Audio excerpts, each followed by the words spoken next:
Column में जो सबसे पहले वर्टिब्रीज आती हैं उनको कहते हैं सर्वाइकल वर्टिब्रीज। हम स्लाइड को भी रीड करते हैं और साथ साथ इसको समझने की भी कोशिश करते हैं। The first 7 vertebrae are called the cervical vertebrae. ये तादाद में 7 होती हैं, या यूं कह लें कि सर्वाइकल वर्टिब्रीज जो कि गर्दन की पहली 7 हड्डियां हैं उनको कहा जाता है। सेकेंड पॉइंट है located at the top of the spinal column. ये स्पाइनल कॉलम के सबसे टॉप पर मौजूद होती हैं। जैसे कि हमने पिछली स्लाइड में पढ़ा कि स्पाइनल कॉलम या वर्टिब्रल कॉलम के अंदर टोटल 33 जो है वो वर्टिब्रीज होती हैं। उन 33 में जो सबसे ऊपर यानी कि जो टॉप पर प्रेजेंट होती हैं वो है गर्दन की हड्डियां यानी कि cervical vertebrae. These bones form a flexible framework for the neck and support the head।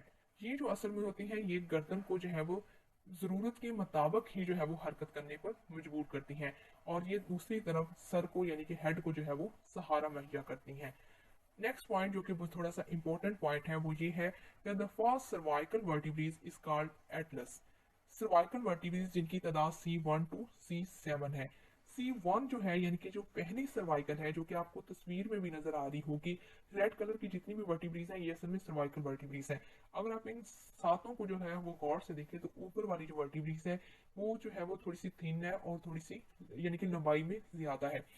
ये जो वर्टिब्रेज है इसको हम कहते हैं एटलस, यानी कि C1 जो है पहली सर्वाइकल वर्टिब्रेज को हम कहते हैं Atlas, and the second is called axis, और जो दूसरी है उसको एक्सिस कहा जाता है। अगर आप तस्वीर को गौर से देखें तो आपको जो C1 यानी कि जो एटलस है वो क्लियरली नजर आ रही है कि वो जो है वो फैल रही है, जबकि उसके जो नीचे है वो उसको फिक्स कर रही है यानी कि उसको सहारा दे रही है। लास्ट जो पॉइंट है उसको भी जरा गौर से देखें। The atlas shape allows the head to nod yes, यानी कि जो पहली सर्वाइकल वर्टिब्रीज है वो सर को ये इजाजत देती है कि तुम जो है वो दाएं बाएं ऊपर और नीचे हरकत कर लो।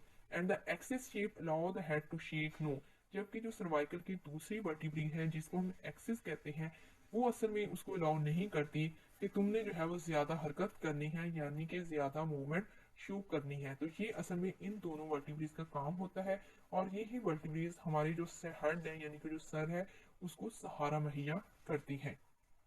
सेकेंड टाइप है थोरैसिक वर्टिब्रीज जिनको छाती के मोहरे भी कहा जाता है।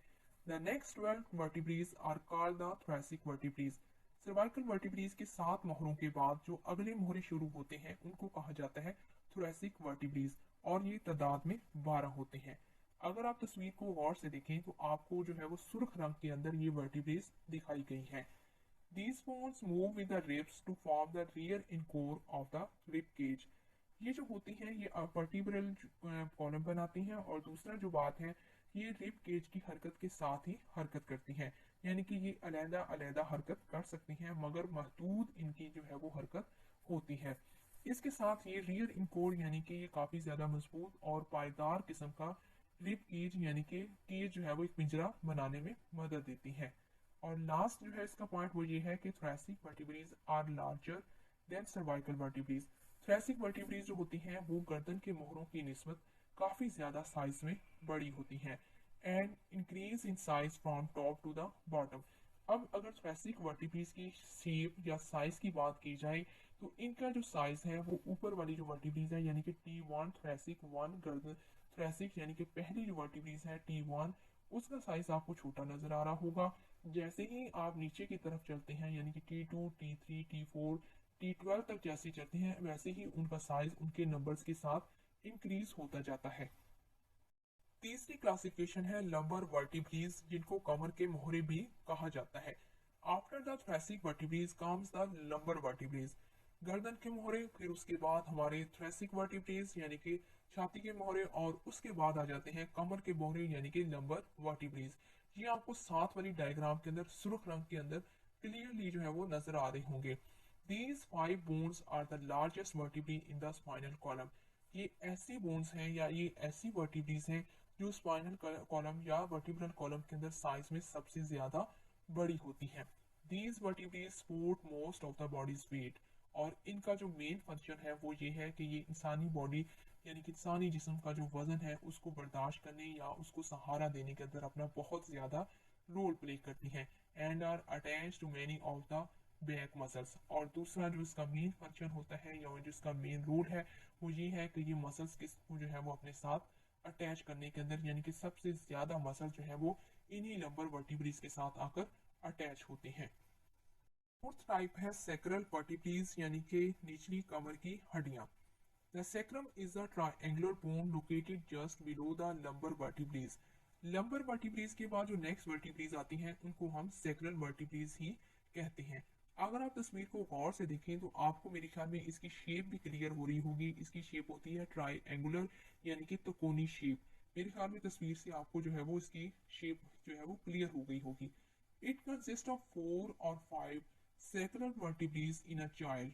जब छोटा जो बेबी होता है उसके अंदर ये 4 या 5 हड्डियां जो है वो अलहदा अलहदा मौजूद होती हैं, which becomes fused into a single bone after age 26। जैसे ही बच्चा बढ़ता जाता है या फिर यूं कह लें कि 26 साल की उम्र तक जब इंसान पहुंच जाता है तो ये हड्डियां आपस में जुड़ जाती हैं, यानी कि इनके अंदर जो अलहदा अलहदा जोड़ होते हैं वो खत्म हो जाते हैं और ये इतनी आपस में जुड़ जाती हैं कि एक ही हड्डी की शक्ल हमें नजर आती है। अगर आप साथ वाली डायग्राम को गौर से देखें तो आपको जो है वो सेक्रम वर्टिब्रेज के अंदर 4 जो है वो सुराख नजर आ रही हैं, 4 एक तरफ नजर आ रही हैं, 4 दूसरी तरफ नजर आ रही हैं।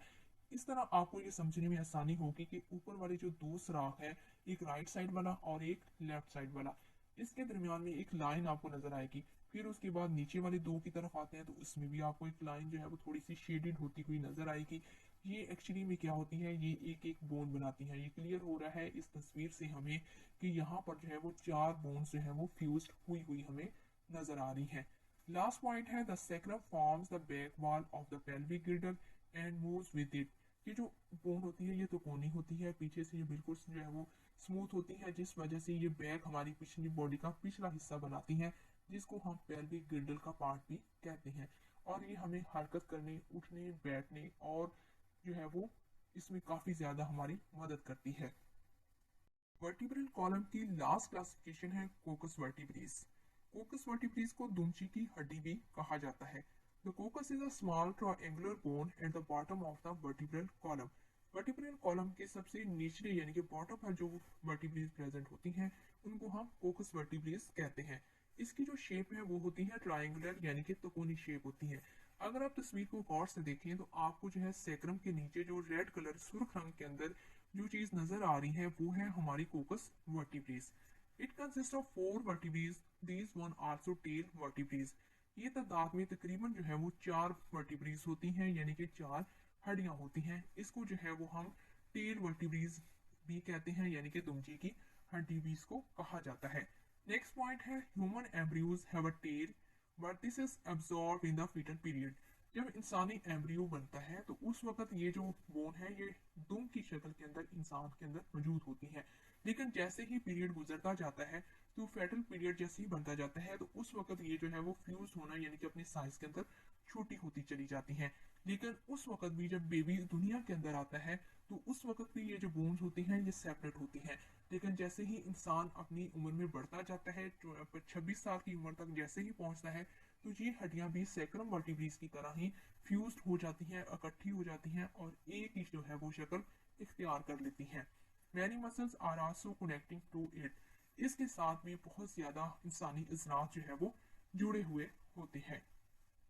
Next topic is the intervertebral disc. Intervertebral disc क्या होता है, इसका क्या काम है या इसका क्या मीनिंग है, सबसे पहले हम इस बात को समझने की कोशिश करते हैं। लास्ट जितनी भी आपने स्लाइड्स पढ़ी हैं उनके अंदर हमने ये देखा कि वर्टिब्रल कॉलम के अंदर वर्टिब्रेस मौजूद होती हैं। ये हमें क्लियर होगी बात कि सर्वाइकल के अंदर 7 वर्टिब्रेस हैं, थोरेसिक के अंदर 12 वर्टिब्रेस हैं, लंबर के अंदर 5 वर्टिब्रेस हैं और उसके बाद सैक्रम के अंदर भी 4-5 हैं और एंड पे कोकस के अंदर भी 4 हो गए।